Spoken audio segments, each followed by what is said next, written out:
I never had an incident jumping. I thought it was really good fun. It was quite quite fun doing it. It was a thrill for me doing that. It never bothered me. You know, because like we'd fly all over the place in the middle of the night. You wake up, say, okay, time to go.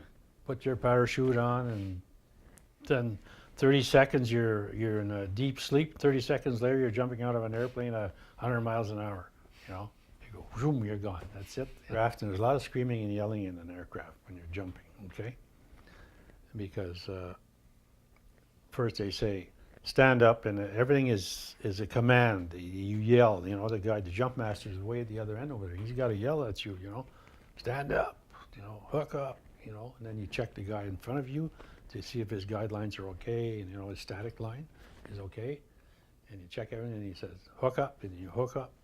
And as soon as he says go, you throw your static. You run down the airplane, and you throw your static line, zoom, and away you're gone. Like I said, we used to jump on D-Day on 6th of June, 800 people in the air. It took approximately 21 seconds to empty 64 people. How was the Australian rappelling? Okay, the Australian, I learned that in not in Kingston, but in Black River, Jamaica. We used to call that Alligator Farm. We did jungle warfare over there.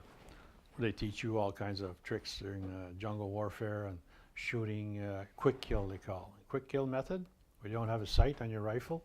You just go like this, boom. They teach you how to shoot without using sights instantly, bang.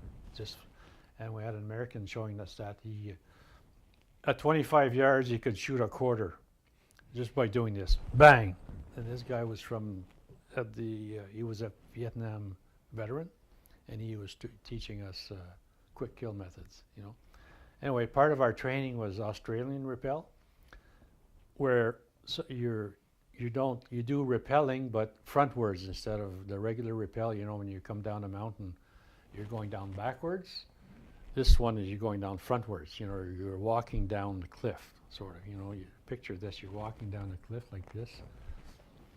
And we had this instructor. You couldn't see him. He was about 150, 200 feet up.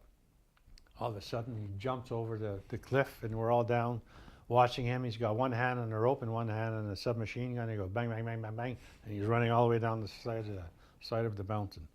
And that's what the Australian rappelling is, and it was quite fun, really.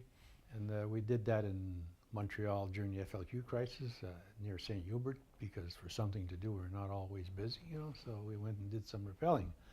That's what they do in the airborne regiment. They can't stand around doing nothing, Sometimes you'd be waiting for an airplane to go somewhere, they'd be late, they'd make you walk 10 miles, come walk back again. Snowshoes, things like that, So you're always busy doing something, And another one, if you want to know, we jumped in Alaska, in Anchorage, Alaska, in 1971, I believe, 72. At 4 in the afternoon, it was 45 below zero, and we jumped.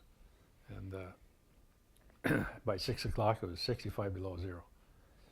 And on that exercise, the Air Force lost our toboggans when they were dropping them, so we ended up about 10 guys in a 5-man tent standing around. And I don't know if you know, but 65 below is really, really, really cold, really cold. It's painful. Anyway, on that exercise, we lost a couple of Americans because some of them come from the south, and they wouldn't come out of their tents, and an APC ran right over the tent, killed 2 of them, because of your camouflage and everything. And that's really happened. 2 guys got killed because the APC ran right over them. The guys, in their sleeping bags till they wouldn't come out of the tent, But it was quite a big exercise, that one. We had a lot of people with frostbite, and whenever you're jumping, they always allow for 10% casualties, We don't talk about it very much. My father was a medic during the Second World War, and he didn't talk about it very much, But I mean, like I said before, this is hard for me because, are they going to believe me or, I did these things, I mean, it was, like winter warfare stuff. Build igloos. We used to play cribbage in an igloo, for Christ's sake, with a candle, things like go skiing. Yeah, they're going to edit